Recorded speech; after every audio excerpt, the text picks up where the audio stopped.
आसान लफ्ज़न में बुधाया। बेड़ी पानी ते हलंदी आ, पानी को सवा हलंदी। सोबर माण्हू वेठो ॻाल्हायो।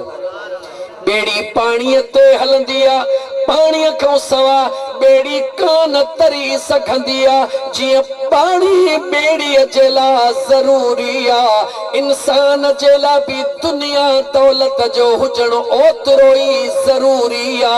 बेड़ी पानी का सवा काई हैसियत नथी रखे, इंसान भी दुनिया दौलत का सवा काई हैसियत नथो रखे। वो फर्क कहिड़ो आ? हाणे फर्क के आस्ते चवा गौर कजा। बेड़ी पानी का सवा त कान हलंदी आ, पर जे बेड़ीअ में किथे सोराख थी वेंदो आ ऐं पानी अंदर वेंदो आ, उहा बेड़ी बुॾी तबाह थी वेंदी आ। ऐ मुंहिंजा दोस्त, बेड़ी पानी जे मथो सुहिणी लगंदी आ, अगर बेड़ीअ में सोराख थी वयो, पानी अंदर वयो त बेड़ी तबाह थी वेंदी। इंसान दुनिया दौलत सां सुहिणो लगंदो आ, पर हे जिस्म सुहिणो लगंदो आ, पर जे दुनिया दौलत सोराखड़ो करे दिल में घर करे वई, जिया पानी अंदर वने त बेड़ी तबाह थींदी आ, इए दौलत जी मोहब्बत अंदर में इंदी आ त उहो इंसान भी अखलाकी तौर ते बर्बाद थी वेंदो आ। छो त मुंहिंजा दोस्त, जॾहिं दौलत जी मोहब्बत अचे वई, हिर्स वधी वयो, मोहब्बत खत्म थी वई, हया खत्म थी वयो, गरीब जो एहसास खत्म थी वयो, खैर खैरात जो ख्याल निकरी वयो। लखा ब लख किए थींदा, बहन ट्रे किए थींदा, ट्रेहन चार किए थींदा। अल्लाकुम तकासुर, घणाई जे हिर्स गाफिल कयो, इंसान वधंदो वयो। अल्लाह तो फरमाए जेको इए न कंदो आ, व अनफिकू मिम्मा रज़क़नाकुम मिन क़ब्ल अन यअतिय अहदकुमुल मौत। जेको मरण का अग में पंहिंजे अल्लाह जे राह में खर्च कंदो आ, गरीबन के खाराइंदो आ, मिस्कीनन के खाराइंदो आ, बेवाह औरतुन जी मदद कंदो आ, यतीमन जी सार लहंदो आ। मुझो अल्लाह जी ज़ात फरमायो, व अनफिकू मिम्मा रज़क़नाकुम मिन क़ब्ल अन यअतिय यौमुल ला बैउन फीहि वला खुल्लतुन वला शफा।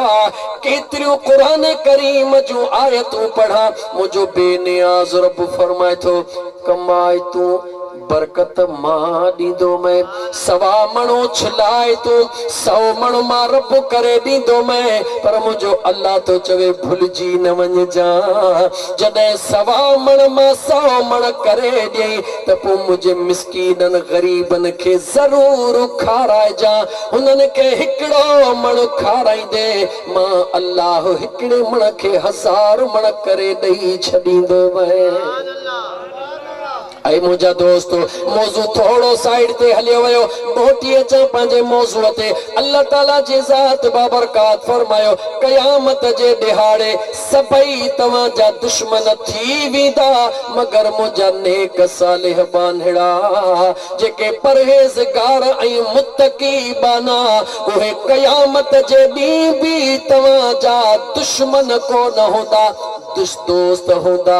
दोस्त जे लाइ अल्लाह मुत्तकीन जो लफ्ज़ कुरान करीम में इस्तेमाल फरमायो। अल्लाह ताला जे इन हिकड़े हरफ ते, आयत जे इन नंढड़े हिस्से ते रुगी थोड़ी भी आयत तिलावत करे तोखे ॿुधायां। अल्लाह जी ज़ात फरमायो, या अय्युहल्लज़ीन आमनू कुतिबा अलैकुमुस्सियाम कमा कुतिबा अलल्लज़ीन मिन क़ब्लिकुम लअल्लकुम तत्तकून। अल्लाह जे ज़ात फरमायो ऐ ईमान वारो तवा ते रोज़ा फर्ज कयम जी तवा का अगन ते फर्ज कयम मौला छो कयई रब तो चवे इन ला त परहेज़गार बनजो तू असा रोज़ो रखूं परहेज़गार बनजो अल्लाह फरमा इन्नल्लाह युहिब्बुल मुत्तकीन मां अल्लाह परहेज़गारन सा प्यार कंदो हां क़यामत जे दी परहेज़गार तवा जा दोस्त हुंदा तू असा रोज़ो रखूं अल्लाह राज़ी थे परहेज़गार थियो हिकड़ी निगाह बगदाद वारे पीर दे तकर अब्दुल कादिर जीलानी घोट दे तकर दुनिया में दुनिया वारा बालिग थी रोज़ो रखी करे अल्लाह जे परहेज़गार वारे दायरे में ईंदा हन मगर अब्दुल कादिर जीलानी यार हुआ जेको अम्मा जे पेट मां निकरंदो आ त निकरण साईं रोज़ेदार हुंदो आ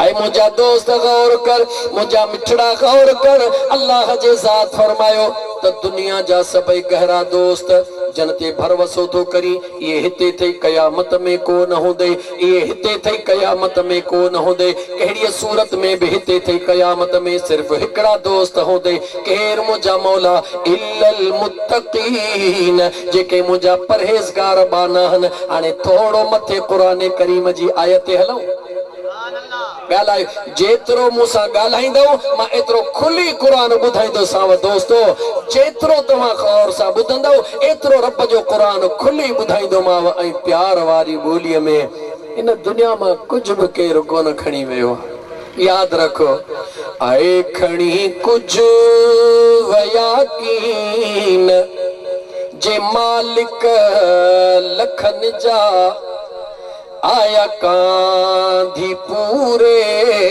डई मण मिट्टी जा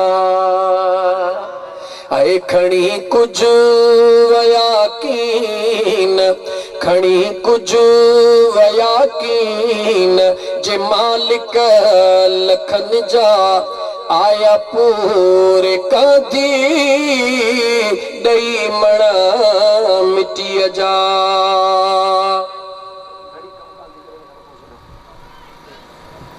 अजीज दोस्तों अल्लाह तबारक व तआला जा बानड़ो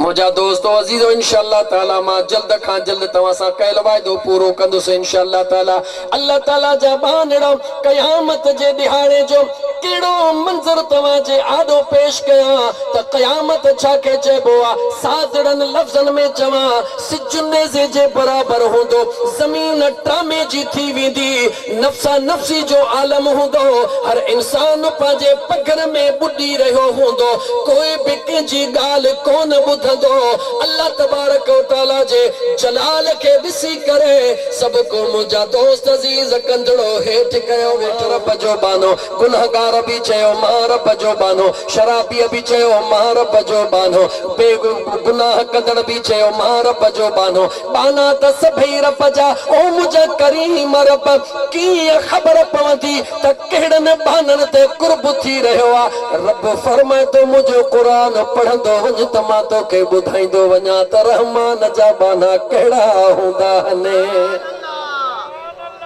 मुझे सोने करीम रब पंहिंजे पाक कुरान करीम जे अंदर जॾहिं अर्ज़ कयो सी मौला कहिड़नि बानड़नि खे सॾड़ो थींदो त या इबाद ला खौफुन अलैकुमुल यौम वला अंतुम तहज़नून मौला असां त दुनिया में हो असांखे दुनिया में ॿुधा उहे कहिड़ा तुंहिंजा बाना उन्हनि जूं निशानियूं कहिड़ियूं दुनिया में जिन खे असां सुञाणे वठो त वाकई इहे ई हल जिन खे क़यामत में हेॾो प्रोटोकॉल मिलंदो नफ्सा नफ्सी जे आलम में उन्हनि जे मथां ख़ौफ़ न हूंदो नफ्सा नफ्सी जे आलम में उन्हनि जे मथां ग़मतारी न हूंदो मौला उहे केर हल अल्लाह फरमायो व इबादुर रहमान बेनियाज़ रब फरमायो मां रहमान जा बाना ही हल कहिड़ा बाना अल्लज़ीन यमशून अलल अर्द हौना पहली निशानी छो तो मां चवां त हे मुंहिंजो यार, ॿियो चवे अदो शमन चवे हे मुंहिंजो यार, मोहम्मद असलम चवे मुंहिंजो यार, मोहम्मद यासीन चवे मुंहिंजो यार, ट्रू फ़कीर चवे फलाणो मुंहिंजो यार, फलाणो मुंहिंजो, पर मज़ो तॾहिं जॾहिं रहमान चवे त ही मुंहिंजो बानो। ऐं मुंहिंजा दोस्त अहिड़ी शूअरटी ॾिस न क़ुरान करीम जी, मुंहिंजे बेनियाज़ रब फरमायो व इबादुर रहमान, रहमान जा बाना उन्हनि जूं निशानियूं, पहिरीं निशानी अल्लज़ीन यमशून अलल अर्दि हौना, अल्लाह जे ज़ात फरमायो मुंहिंजे बाननि जी पहिरीं निशानियां जॾहिं ज़मीन ते हलंदा त तकब्बुर करे कोन हलंदा, वॾाई करे कोन हलंदा, अना जो मुजस्समो बणिजी कोन हलंदा, कदु मथे करे कोन हलंदा, ज़मीन दे निहारे निहारे हलंदा ऐं सुकून ऐं आराम सां हलंदा। अल्लाह जे बाननि जी पहिरीं निशानी ओ मुंहिंजा करीम रब, ॿी निशानी कहिड़ी? अल्लाह फरमा व इज़ा ख़ातबहुमुल जाहिलून क़ालू सलामा, जॾहिं ज़मीन ते हलंदा हूंदा कंधड़ो उन्हनि जो हेठि हूंदो, अमुन ऐं सुकून सां हलंदा हूंदा। अगरि अॻियां को माण्हू अची वियो जेको जाहिल हुयो, अणपढ़ियो हुयो, मग़रूर हुयो, मुतकब्बिर हुयो, अल्लाह फरमाए तो मुंहिंजे बाने खे घटि वधि ॻाल्हाइण शुरू कई, मुंहिंजो रब तो चवे जेको मुंहिंजो बानो आहे उनखे भितर जो जवाबु भितर सां कोन ॾींदो, लठ जो जवाबु लठ सां कोन ॾींदो, कार जो जवाबु कार सां कोन ॾींदो, ओ जेकी कुझु चवंदो ही चवंदो अस्सलामु अलैकुम, तुंहिंजे मथां अल्लाह जी सलामती हुजे। रब तो चवे हू बुराई कंदो, मुंहिंजो बानो भलाई कंदो, हू कार ॾींदो, ही सलामती ॾींदो। अल्लाह तो फरमाए जेको ईअं मुंहिंजे ज़मीन ते हले पक समझो इहो मां रब जो बानो आहे। अल्लाह जे क़ुरान ॾे निहारियो, अल्लाह ईअं कोन चयो त उनखे दाढ़ीअ जो हुजणु ज़रूरी आहे, अल्लाह ईअं कोन चयो त पटके जो हुजणु ज़रूरी आहे, अल्लाह ईअं कोन चयो त मौलवी हुजणु ज़रूरी आहे, ख़ुदा ईअं कोन चयो त पीर हुजणु ज़रूरी आहे। अल्लाह निशानियूं ॿुधायूं त मुंहिंजे नेक सालिहन बाननि जो ही निशानियूं ज़मीन ते हलंदा, अमुन सां हलंदा, सलामतीअ सां हलंदा, पर जेको उन्हनि जे लाइ कमो पेश ॻाल्हाईंदो उनखे गंद सां कोन धोंदा, उनखे बि ख़ैर जी दुआ ॾेई पोइ हलिया वेंदा। ब निशानियूं मौला टी निशानी, घटि में घटि टे निशानियूं त बड़ो निशानियूं घणियूं आहिनि, पर टे निशानियूं ओ मुंहिंजो करीम रब तुंहिंजे बाननि जी टी निशानी कहिड़ी? अल्लाह फरमायो वल्लज़ीन यबीतून लिरब्बिहिम सुज्जदन व क़ियामा,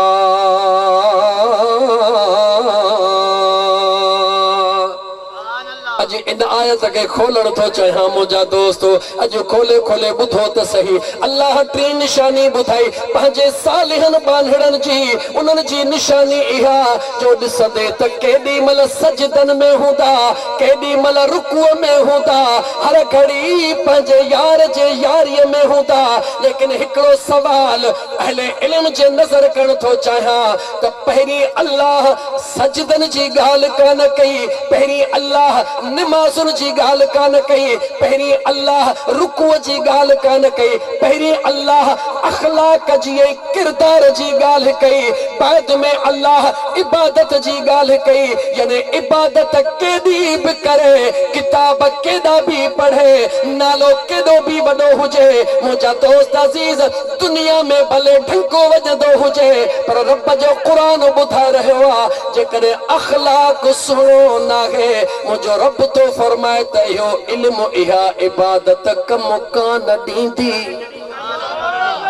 छो त मुझे बेनियाज़ रब पंहिंजे सुहिणे कुरान करीम जे अंदर खोले खोले ॿुधायो पहिरीं निशानी ज़मीन ते कंधड़ो हेठि करे हलण वारो तकबुर कोन कंदो, वॾाई कोन कंदो, मग़रूर कोन हूंदो, ग़रीब अमीर सभके इज़त ॾियण वारो हूंदो, सभिनी खे पंहिंजे सीने सां लाइण वारो हूंदो। ॿी निशानी अल्लाह ॿुधाए, को घटि वधि ॻाल्हायो उनखे बि चवंदो अल्लाह ताला तुंहिंजे मथां सलामती कंदो। अल्लाह चयो ॿी निशानी इहा। टी निशानी मुंहिंजे रब ॿुधायो सजदा करण वारो हूंदो, यानी जंहिंमें ॿई निशानियूं हूंदियूं उनजो हिकिड़ो सजदो फर्श ते थींदो त उनजो आवाज़ रब अर्शन ते पहुचाए छॾींदो। छो त मुंहिंजा दोस्त निमाज़ रोज़ो ज़कात फर्ज़ियत में शामिल आहे, पर इहो हुकूकुल्लाह आहे, अल्लाह जा हक़ आहिनि। पर जेका न इंसान ज़ात सां किरदार आहे, इंसान ज़ात सां जंहिं कैरेक्टर सां माण्हू हले थो, इहो हुकूकुल इबाद आहे। मुंहिंजो रब थो फरमाए त तूं मुंहिंजे बाननि सां भलो हल, तूं मुंहिंजे मख़लूक जी ख़िदमत कर, अख़लाक पंहिंजा सुहिणा कर, ज़ुबान पंहिंजी मिठड़ी कर, माण्हुनि सां प्यार कर। रब थो चवे तूं मुंहिंजे मख़लूक जा हक़ अदा कर। उन में तुंहिंजो अबो बि आयो, तुंहिंजी अम्मा बि आई, तुंहिंजा बचड़ा बि आया, तुंहिंजा पाड़े वारा बि आया, ग़रीब बि आया। अल्लाह तो फरमा ऐ मुंहिंजा बान्हा तूं मुंहिंजे मख़लूक जी ख़िदमत कर। पोइ जिन इबादत में का कमी कोताही कयई ऐं रोई सॼड़ो कयई त मां रब मुआफ़ करण में बि देर कोन करे छॾींदो मैं। पर जेकॾहिं राति ॾींहुं इबादतूं त करी थो, रोज़ा हज ज़कातूं सभु कुझु करी थो, पर जे मुंहिंजे मख़लूक सां सुठो नथो हली, अल्लाह फरमाए थो तुंहिंजे इबादत जी मां रब खे काई कान कान्हे का, तुंहिंजे इबादत जी मां अल्लाह खे परवाह कान्हे का। छो त व इन मिन शैइन इल्ला युसब्बिहु बिहम्दिही वलाकिन ला तफ़क़हून तस्बीहहुम। मुंहिंजो अल्लाह तो फरमाए मुंहिंजी हमदो सना करण आहे ज़मीन जो भितर भितर मां रब जो ज़िक्र कंदो आहे, वण जो पन पन मां रब जो ज़िक्र कंदो आहे, वण में वेहंदड़ पखी मां रब जो ज़िक्र कंदा आहिनि, काइनात जी हर शइ मां रब जो ज़िक्र कंदी आहे। अल्लाह फरमाए थो बान्हा तोखे रुगी सजदन जे लाइ न, पर तोखे मां पंहिंजे मख़लूक जे, छो त तोखे मूं पंहिंजी सुञाणप करे मोकिलियो आहे। रब थो चवे ओ मके वारे काबे जी इज़त करण वारा, उन काबे जी त इज़त कर, पर हिन सीननि में जेको मां रब पाण काबो बनायो आहे इन जी बि इज़त कंदो कर।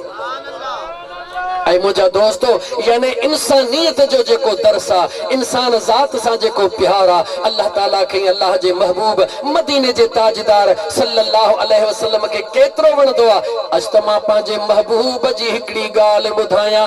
मदीने तय्यब जे अंदर हिकिड़ी औरत आहे जेका ॾाढी ज़ुबान जी सख़्त आहे, दिमाग़ी तौर ते नॉर्मल न आहे। असां पंहिंजे ज़ुबान में चऊं त चरी थी चुकी आहे, हुनजो दिमाग़ कमु नथो करे। कोई मदीने जो माण्हू उन औरत सां ॻाल्हाइण लाइ तयार कोन्हे, उन जूं ॻाल्हियूं ॿुधण लाइ तयार कोन्हे। अचानक मुंहिंजे मदीने वारे यार जे हुज़ूर में आई आहे, अर्ज़ थी करे अल्लाह जा नबी मूंखे तव्हां सां कुझु ॻाल्हाइणो आहे। मुंहिंजे मदीने जे मीर फरमायो अल्लाह जी बानी चओ छा थी चवी? चवे थी अल्लाह जा महबूब इन पंहिंजे सहाबा खां परे थियो, मूंखे अकेलाई में तव्हां सां ॻाल्हि करणी आहे। केर आई आहे जेका दिमाग़ी तौर ते नॉर्मल न आहे? हर सहाबीअ खे ख़बर आहे त हीअ वक़्तु ज़ाया कंदी आहे, गैर ज़रूरी ॻाल्हियूं कंदी आहे, लेकिन तुंहिंजो मुंहिंजो नबी इमामुल अंबिया, यतीमन जो यार, मदीने जो ताजदार, ग़रीबन जो ग़मख़ार सल्लल्लाहु अलैहि व आलिहि वसल्लम उन औरत सां गॾिजी उथी था पवनि। हीअं उस में हली करे हुज़ूर खे थी चवे हाणे मुंहिंजी ॻाल्हि ॿुधो। मुंहिंजे मदीने जे मीर सल्लल्लाहु अलैहि व आलिहि वसल्लम उन औरत खे इजाज़त ॾिनी, उन ॻाल्हाइण शुरू कयो। मुंहिंजा हुज़ूर मुर्कनि था पिया, उहा ॻाल्हाए रही आहे, गैर ज़रूरी ॻाल्हाए रही आहे, अजायूं ॻाल्हियूं करे रही आहे, क़ीमती टाइम ज़ाया करे रही आहे, लेकिन मुंहिंजो मुस्तफ़ा ॿुधी रहियो आहे। मुंहिंजो महबूब उन खे झले नथो, मुंहिंजो मुस्तफ़ा उन खे झिड़के नथो।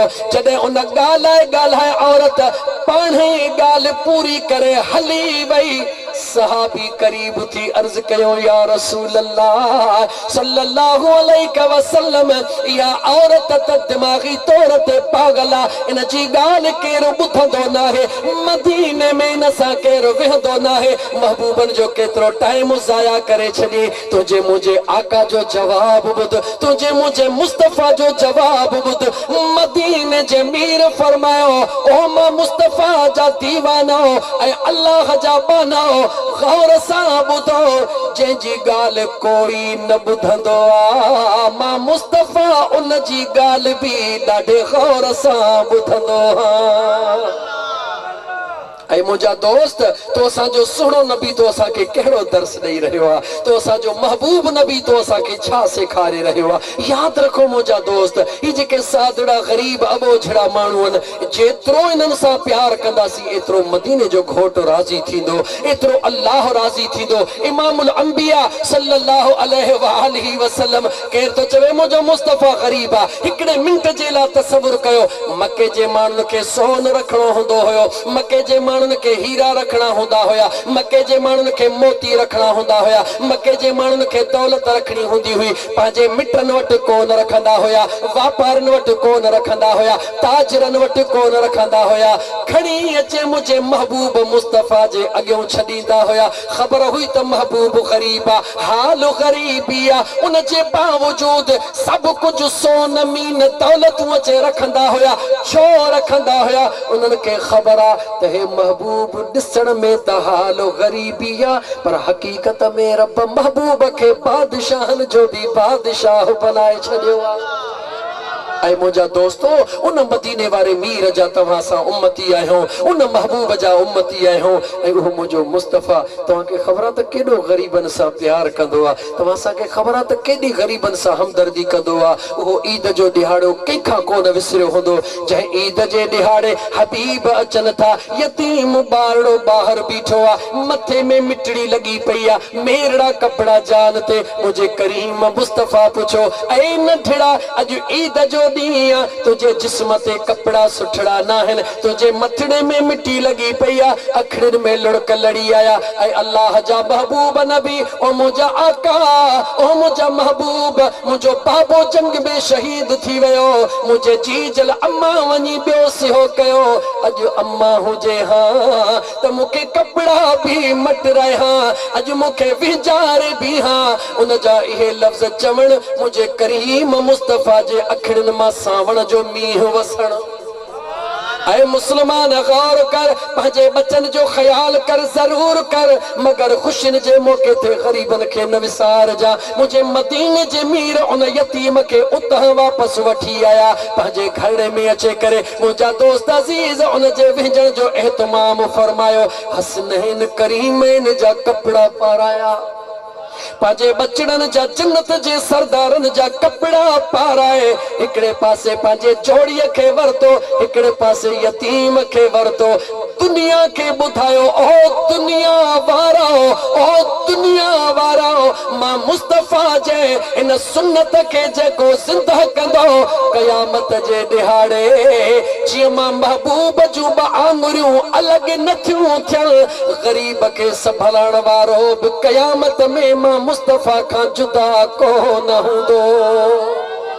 ऐ मुझा मुसलमान भाइरो अचो त हकीकत के ॾिसो छो त सच्चाई छुप नहीं सकती बनावट के उसूलों से खुशबू आ नहीं सकती कभी कागज के फूलों से पंहिंजे बच्चन सां प्यार कर पंहिंजे दोस्तन सां प्यार कर मगर कदे यतीम सां मुझे मुस्तफा जी सुन्नत समझी प्यार कंदो कर पंहिंजे बच्चन के 20 वगा वठी दे रब ॾिनो थई बच्चन के जेतिरो खाराईंदे प्यारींदे इबादत आ हिसाब कोन थींदो पर मुंहिंजा दोस्त जेको न ग़रीबन के वठी ॾींदे मिस्कीनन यतीमन कहे बेवह औरत के या कहे यतीम बचड़े के रुगी स्कूल जी ड्रेस वठी ॾिनई क्लास जा किताब वठी ॾिनई भला ॿियो कुझु नथो ॾेई सघी उन जे मथड़े ते रुगी प्यार जो हथ रख खुदा जो कसम मुझे मदीने जे साईं फरमायो त यतीम खे जे ॿियो कुझु बि नथा ॾेई सघो रुगी शफ़क़त जो हथड़ो प्यार सां मथे ते रखो हुज़ूर फरमायो जेतिरा उन यतीम जे मथे जा वार तव्हांजे हथ जे हेठों ईंदा मुंहिंजो रब एतिरा तव्हांजा गुनाह माफ करे छॾींदो।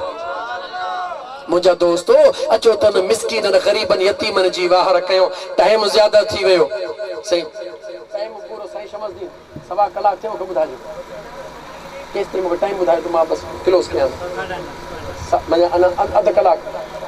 अध कलाक जी इजाजत मिली है तव्हांजो छा ख्याल है सुभान अल्लाह थोड़ा दोस्त चओ था मना खुश ना हो न तव्हां चङो हिकिड़ो दफ़ो दुरूद पढ़ो त मां थोड़ी स्पीड घटि कयां। दिलि चवे थी तव्हांखे अॼु रुॻी क़ुर ॿुधायां न मुंहिंजा दोस्तो अज़ीज़ो। हाफ़िज़ क़ुर वेठा आहिनि, आलिम सगोरा वेठा आहिनि। हिकु दफ़ो मुंहिंजे आका ते दुरूद पढ़ो त मां तव्हांखे वरी जिथां छॾियो त मूं तव्हां खां शुरू कयां।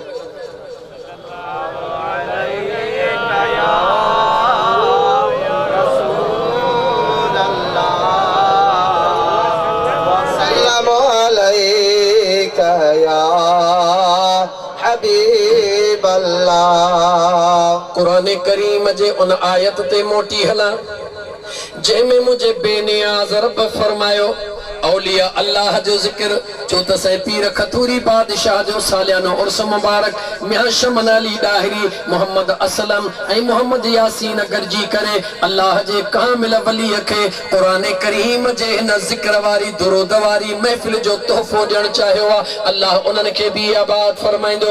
अज़ीज़ान मल मुझे बेनियाज़ रब फरमायो क़यामत जे ॾींहुं सभई गहरा दोस्त दुश्मन थी वेंदा मगर मुंहिंजा परहेज़गार बाना उहे क़यामत में तव्हां जा दुश्मन कोन हूंदा, उहे उते भी तव्हां सां दोस्ती निभाईंदा। मुंहिंजा मौला क़यामत जे ॾींहुं कीअं दोस्ती निभाईंदा, उते त नफ़्सा नफ़्सी जो आलम हूंदो। अल्लाह फरमायो जॾहिं क़यामत जो ॾींहुं थींदो सिज नेज़े जे बराबर हूंदो मां रब थी करे ऐलान कंदुसि या इबाद ओ मुंहिंजा बांधड़ो ला ख़ौफ़ुन अलैकुमुल यौम वला अंतुम तहज़नून। अल्लाह जे ज़ात फरमायो मां अल्लाह ऐलान कंदुसि ओ मुंहिंजा बांधड़ो अॼु तव्हां जे मथां कोई ख़ौफ़ न आहे, अॼु तव्हां जे मथां कोई ग़म न आहे। सिज भले नेज़े जे हेठों आहे लेकिन दुनिया सिज जे हेठों आहे, तव्हां मां अल्लाह जे रहमत वारे साए जे हेठां आयो। अल्लाह अल्लाह कुरान करीम जो 3-4 आयतूं चो त इते जो इते भी तव्हां खे तिलावत करे ॾेई वठां। जेतिरो जो कुरान ॿुधण जी सलाहियत रखो था उन खां वधीक पढ़ण जो इरादो करण जे लाइ मां तयार आहियां। मुंहिंजे बेनियाज़ रब उन 3 पारे जे अंदर सूरे क़ियामह जे अंदर फरमायो त जॾहिं क़यामत जो ॾींहुं थींदो सिज नेज़े जे बराबर ईंदो इंसान तुंहिंजो हाल छा थींदो कुरान पढ़ी ॿुधाए। जवाब ॾियो कुरान पढ़ां त उन ॾींहुं हाल छा हूंदो। अल्लाह फरमाए यक़ूलुल इंसानु यौमइज़िन ऐनल मफ़र। जेॾी महिल क़यामत जो ॾींहुं थींदो मुंहिंजे करीम रब फरमायो त इंसान लिकण जी जॻह ॻोल्हींदो। यक़ूलुल इंसान इंसान चवंदो यौमइज़िन ऐनल मफ़र। हेॾे डुकंदो टोड़ंदो काॾे थो डुकी चवंदो का लिकण जी जाइ ॻोल्हियां सिज नेज़े जे बराबर आहे। हे इंसान जिस्म में सॼो पाणी थी वेंदो पंहिंजे पाणीअ में पियो ॿुॾंदो लिकण जी जाइ ॻोल्हींदो। मुंहिंजे अल्लाह फरमाए मां रब ऐलान कंदुसि कल्ला ला वज़र कल्ला ला वज़र। मुंहिंजो अल्लाह तो फरमाए मां ऐलान कंदुसि अॼु तो